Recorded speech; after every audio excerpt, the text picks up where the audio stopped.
Hola a todos, aquí tenemos nuestro video que corresponde al contenido número 2 de nuestro curso de manipulación de alimentos y que corresponde a las enfermedades transmitidas por alimentos, a las ETAs. Este es el video que, como dije, corresponde al módulo 2 o contenido 2 y es la primera parte donde vamos a estar hablando un poquitito acerca de lo que son las infecciones y las intoxicaciones alimentarias. Comenzamos.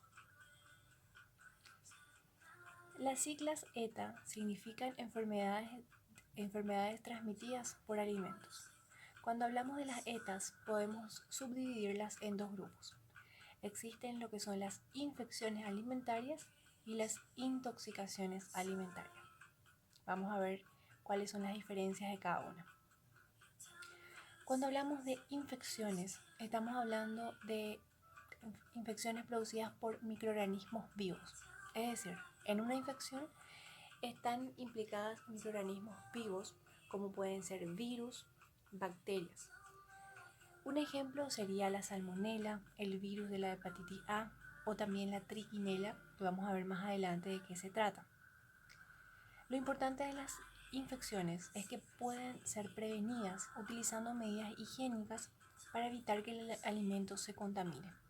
Y una de las principales medidas higiénicas que permite evitar las infecciones alimentarias es la correcta cocción de los alimentos.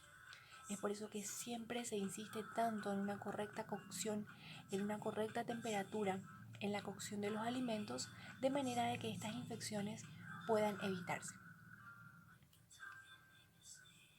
Algunas bacterias y parásitos más comúnmente conocidas o causantes de infecciones alimentarias y que a nivel país generalmente son las más frecuentes de ocurrir es la salmonelosis, ¿sí?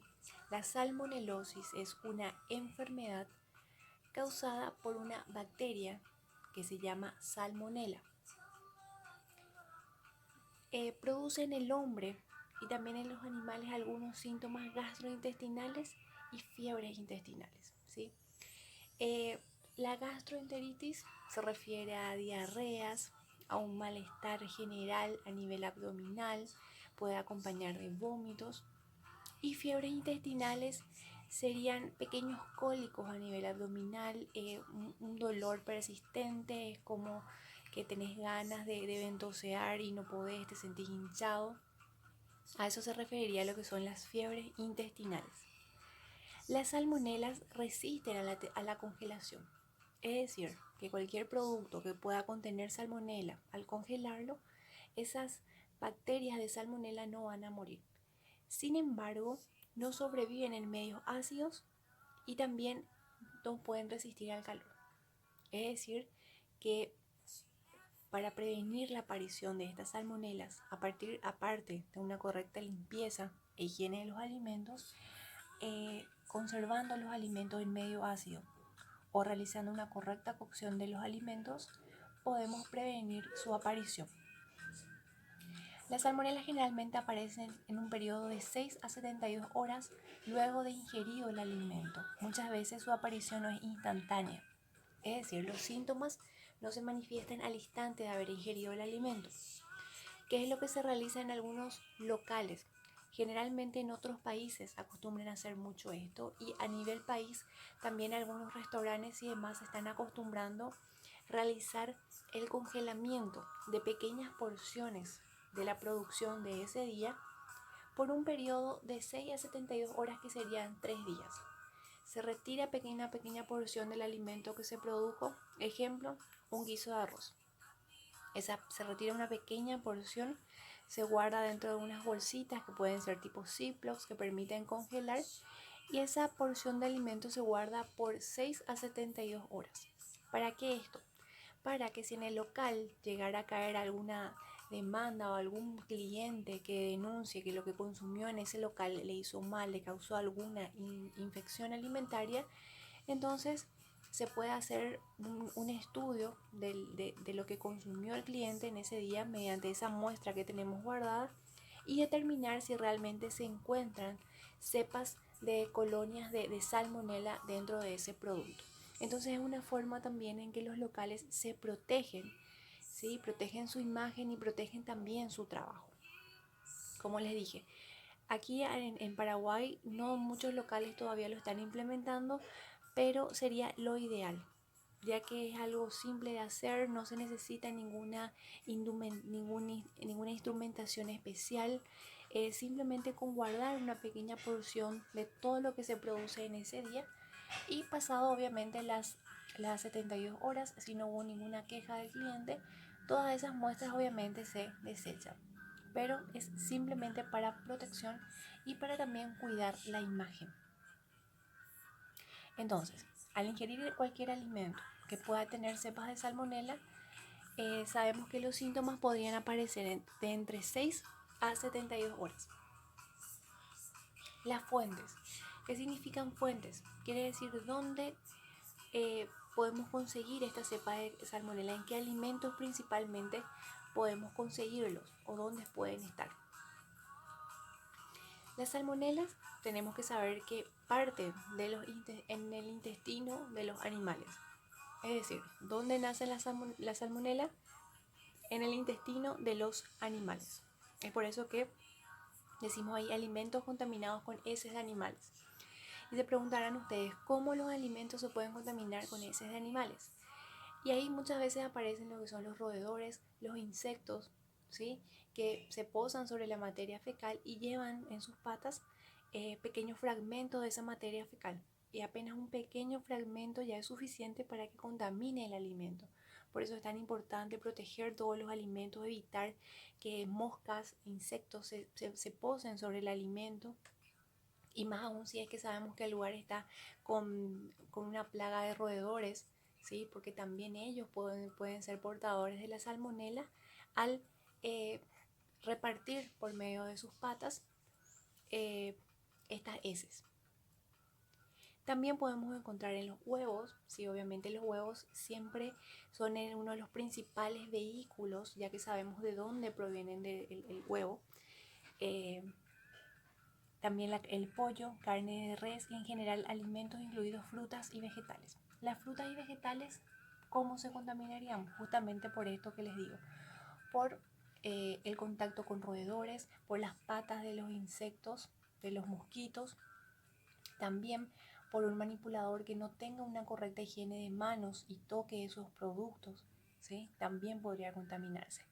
La carne de res, ¿cómo se contaminaría la carne de res de salmonela? Muchas veces esta contaminación ocurre al momento del faenamiento, ¿sí? Cuando se faena la carne de res, muchas veces si es que el operario no tiene cuidado, puede perforar lo que es el intestino del animal y ahí se van desperdiciando grandes restos de materia fecal que obviamente contaminan la carne. Y de ahí de esa manera hace que la salmonela también ya pase a contaminar la carne de res. Como ven, existen varias fuentes, varios mecanismos por el cual un producto puede contaminarse de salmonela. Pero todo esto puede prevenirse con una correcta limpieza y sobre todo con un correcto cuidado.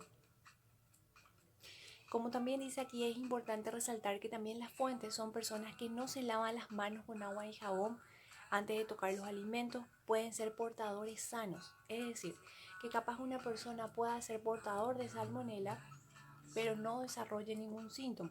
Y si esta persona no tiene hábitos higiénicos adecuados, puede contaminar todo lo que vaya tocando.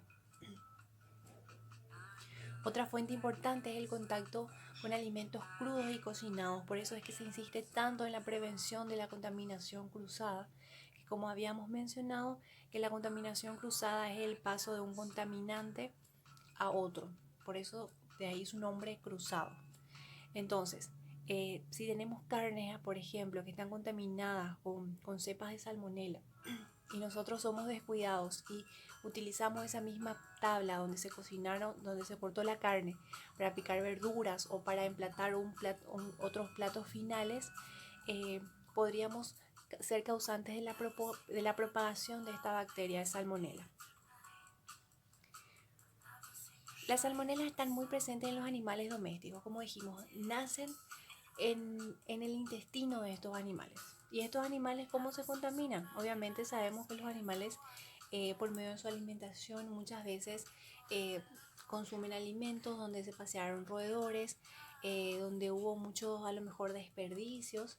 De ahí pueden nacer las colonias bacterianas de salmonela y albergarse en el intestino de los animales. Del intestino del animal obviamente salen por medio de la materia fecal y de ahí por prácticas higiénicas inadecuadas es que puede llegar al alimento y contaminar al ser humano. Por lo general las personas contraen la salmonelosis a través del consumo de alimentos contaminados de origen animal, como dijimos, que pueden ser huevos, carnes. Las carnes ya sabemos en qué momento se pueden contaminar, aves de corral, leche, también de la misma manera. Y también dijimos que las verduras y hortalizas, tanto por el contacto de los roedores o de los insectos con sus patitas que hacen posar la materia fecal, se posan sobre las frutas y las verduras y las contaminan, o también al momento de su cosecha, ¿verdad? Que pueden estar contaminadas con estiércol. Y si esas verduras, esas hortalizas, al ser cosechadas, no pasan por una correcta limpieza y desinfección, podrían ser un vehículo de transmitir la salmonela. Pueden transmitirse a las personas por vía fecal oral. ¿Qué es lo que estábamos diciendo? Vía fecal, la materia fecal del animal, y oral entra al conducto oral del ser humano por medio de una mala higiene. Por eso decimos que la vía de transmisión de la salmonela es fecal oral. Nace en la materia fecal, en el intestino del animal, y de ahí, por una cadena de malas prácticas higiénicas o descuidos, pasa al ser humano. Aquí tenemos un cuadro resumen de la salmonelosis. El periodo de incubación significa en cuántos días pueden empezar a manifestarse los síntomas. Acá tenemos de 8 a 48 horas, ¿sí? Y en un máximo de 72 horas, como habíamos dicho. La duración de los síntomas de la enfermedad puede ser de 2 a 5 días. Obviamente la duración y el periodo en que se manifiesten los síntomas muchas veces puede variar mucho también del nivel de susceptibilidad de una persona. Siempre va a ser diferente la intensidad de los síntomas que se presenten en un niño a la intensidad de los síntomas que se presenten en una persona mayor, por ejemplo. Entonces, siempre es un parámetro que se maneja, pero la duración y el tiempo siempre puede variar según el nivel de susceptibilidad de una persona.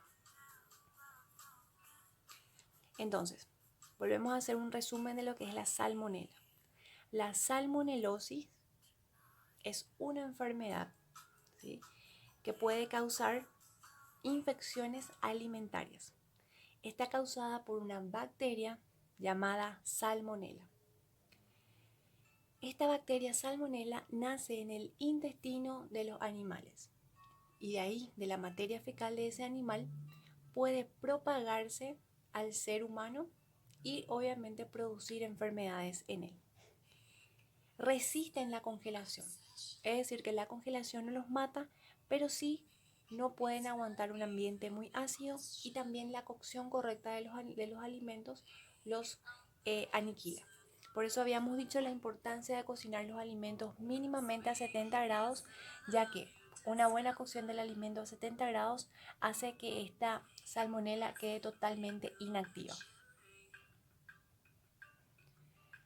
También dijimos que pueden transmitirse por medio de personas que son portadoras sanas, es decir, que tienen la salmonela pero no desarrollan síntomas, pero que no tienen prácticas higiénicas adecuadas y obviamente diseminan la enfermedad al tocar los alimentos.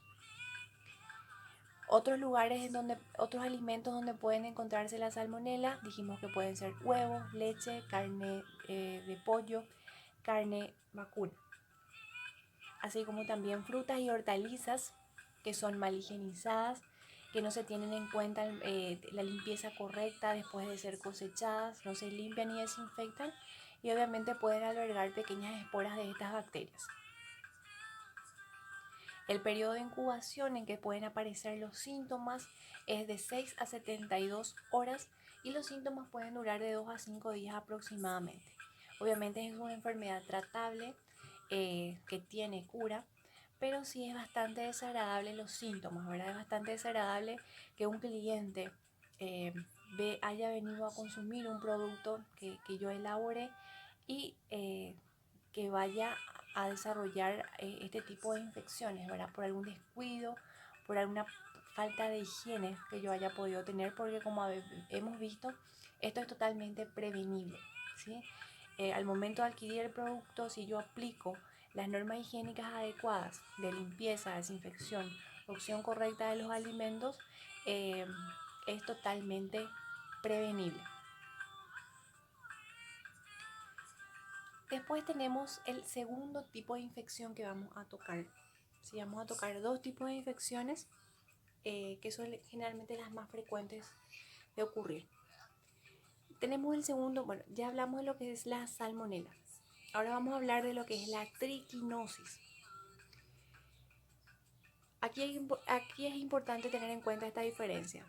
La salmonela está causada por una bacteria. Cuando hablamos de triquinosis, ya está causada por un parásito, ¿sí? Es una enfermedad parasitaria. ¿Qué es un parásito? Eh, eh,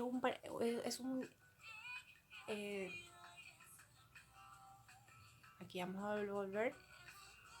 Es una enfermedad parasitaria. Un parásito es parecido a lo que sería una lombriz, ¿sí? Es un poco más grande, su tamaño es un poco más de grandes dimensiones, a diferencia de la bacteria que muchas veces no podemos visualizar. Un parásito, sin embargo, sí. Esta enfermedad está provocada por la invasión de larvas de triquina en el músculo del organismo y que se caracteriza por fiebre alta, dolores musculares, vómitos o diarreas y afecta al hombre y a un gran número de animales mamíferos. En esta enfermedad, los parásitos se albergan en el músculo del animal. ¿Y qué animal principalmente son? Principalmente la carne de cerdo, ¿sí? Se alberga muchísimo en lo que es el músculo de la carne de cerdo y ahí se alberga y de ahí empieza a desarrollar las larvas de triquina que pueden llegar a contaminar completamente la carne del animal. Las manifestaciones de los síntomas de esta enfermedad pueden ser dolores musculares, torpeza y contractura muscular. La localización de las mismas varía según el músculo afectado y la intensidad del cuadro variará también de acuerdo a la cantidad de los parásitos que se han ingerido. Aquí tenemos lo que son los síntomas, que generalmente suelen aparecer luego de 10 días de ingerido el alimento contaminado. Y también generalmente esta enfermedad suele iniciarse con una fase intestinal. Esa es otra característica que tenemos que tener en cuenta, que las enfermedades de transmisión alimentaria tienen un componente común que es la aparición de síntomas gastrointestinales. ¿Qué quiere decir? Lo clásico, que es una diarrea, dolor abdominal, distensión, sentimos el abdomen hinchado, luego empiezan a aparecer fiebres, malestares, vómitos, ¿sí? Todas las enfermedades de transmisión alimentaria parten con ese síntoma clásico. Obviamente el síntoma, la sintomatología y el diagnóstico lo dará un médico, pero es importante que como manipuladores de alimentos podamos conocer qué tipo de enfermedades, qué tipo de infecciones pueden afectar al ser humano si es que no tomamos las medidas higiénicas adecuadas, ¿sí? Entonces, la triquinosis fuente, ¿dónde podemos adquirir esta triquina? ¿Dónde se encuentra? Es más frecuente que los brotes se originen en áreas rurales, ¿sí? Donde las fuentes de infección pueden ser carne de cerdo sacrificados en casa. ¿Por qué principalmente la carne de cerdo casera es la más factible de albergar estas larvas de triquina? Porque muchas veces son carnes que no están vacunadas, no tienen un control sanitario, veterinario, no consumen a lo mejor un balanceado, sino que están consumiendo nada más los desperdicios que se les da. Entonces es más frecuente que los cerdos criados a nivel casero, es decir, de crianza hogareña, sean los más factibles de albergar estas larvas de triquina. Los cerdos criados a nivel ya de frigorífico y demás, a lo mejor en estancias un poco más controladas, tienen un menor riesgo de padecerlas ya que están vacunados, pasan por un control sanitario, la mayoría consumen balanceados, entonces es menos factible que ellos se contaminen con esta o adquieran estas larvas de triquina. ¿Cómo se previene la triquinosis? Evitar el consumo de carne de cerdo o derivados como salami o chacinado de dudosa procedencia. ¿Qué quiere decir de dudosa procedencia? Es decir, no sabemos de dónde provino. Muchas veces nos pasa que conseguimos ofertas de cárnicos a buen precio o a un precio más reducido de lo que conseguiríamos habitualmente en algún frigorífico o en el supermercado y adquirimos esta carne. Entonces, ¿qué es lo que pasa? Tenemos el riesgo de no saber si mínimamente esa carne pasó por un control sanitario, si es que recibió ese animal las vacunas necesarias para prevenir este tipo de parásitos. Entonces, siempre es bueno no arriesgarnos en consumir productos de procedencia dudosa a cambio de ahorrarnos unos guaraníes, pero tenemos el riesgo de poder adquirir este tipo de infecciones, ¿sí? Porque no tenemos ningún control. ¿Sí? Si es que realmente la carne que consumimos nos hace mal, no vamos a tener a nadie a quien hacerle la queja. Está demostrado que la cocción de las piezas hasta alcanzar los 60 grados en el centro del alimento destruye las larvas, ¿sí? Sabemos que la carne de cerdo, para cocinarse de forma correcta, mínimamente debería alcanzar los 65 grados, ¿sí? Para que no sea una carne tan seca también, ¿sí? Sabemos que las carnes tienen diferentes puntos de cocción. Cuando hablamos de la carne de cerdo, estamos hablando entre 65 a 70 grados para que pueda llegar a ser todavía una carne bien cocida, pero también jugosa, porque nunca la seguridad de la carne, la seguridad del alimento debe haberse a expensas de la calidad del mismo, ¿sí? Yo no puedo producir un alimento, una carne que esté a una temperatura segura, pero la sobrecocine demasiado, que está súper seca, el sabor ya no es igual, está más dura, ¿sí? Entonces también eso es algo que tenemos que tener en cuenta. Para carnes de cerdo oscilamos en una temperatura entre los 65 a 70 grados para que todavía esté bien cocinada, pero siga estando jugosa y tierna, ¿sí? Entonces, también tenemos, resumiendo, la triquinosis. La triquinosis está causada por un parásito que se alberga en el músculo del animal. En este caso, los animales más factibles de transmitir esta triquinosis son los cerdos, porque las larvas se alojan en el músculo de la carne de cerdo y de ahí pueden empezar a diseminarse. Los síntomas pueden aparecer a partir de los 10 días posteriores a haber ingerido el alimento y los síntomas pueden ser dificultad para caminar, problemas neurológicos y siempre inician con un cuadro gastrointestinal. Como habíamos dicho, las ETAs tienen ese factor en común, síntomas gastrointestinales.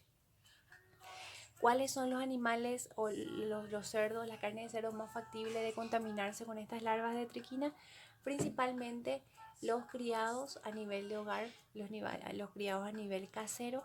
¿Por qué? Porque estos no tienen los controles sanitarios adecuados, no pasaron por un registro sanitario y no consumen ningún balanceado, es decir, están consumiendo los desechos que se les van arrojando, entonces son los más factibles de contaminarse con estos parásitos y obviamente de ahí contaminar al ser humano. También es una enfermedad totalmente prevenible con una buena higiene y con una buena cocción por sobre todo. ¿Y cómo me doy cuenta que la carne puede tener estas larvas de triquina? Generalmente es muy notorio. Cuando elegimos cualquier tipo de carne, ya sea vacuna o de cerdo, cualquier tipo de protuberancia, cualquier tipo de bulto, cualquier apariencia de grano que yo vaya viendo en la carne al palparla, es evidencia de que algo no está funcionando bien en la carne. Y en el caso de la carne de cerdo, yo puedo notar cuando al palparla voy notando como pequeños abultamientos, ¿sí? Como parecida a los bultos de como si fuera una nuez, ¿sí? yo palpo la carne y voy sintiendo como pequeños bultos que se asemejan a una nuez, y eso quiere decir que la carne de cerdo no está apta para consumo.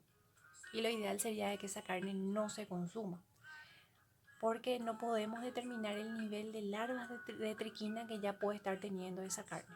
Entonces, siempre el punto principal aquí es la observación, la palpación de la carne para que me pueda determinar el nivel de afectación que pueda tener esa carne, ¿sí? Porque una carne normal no debería tener ningún tipo de abultamiento, ningún tipo de protuberancia, tampoco ningún tipo eh, de apariencia gelatinosa excesiva, ¿sí? Todos esos son los signos que yo tengo que tener en cuenta para fijarme si es que la carne está apta o no para consumo. Y como también dijimos, es una infección alimentaria, pero que también es aparte de prevenible.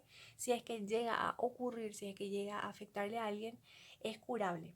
Pero siempre estamos diciendo de que el mal rato, ¿sí?, que le hiciste pasar a tu comensal, a tu cliente, o por qué no a tu familia mismo, al causarle este tipo de infecciones alimentarias, eh, va a causar de que después perder esa clientela y obviamente un mal prestigio también, ¿sí?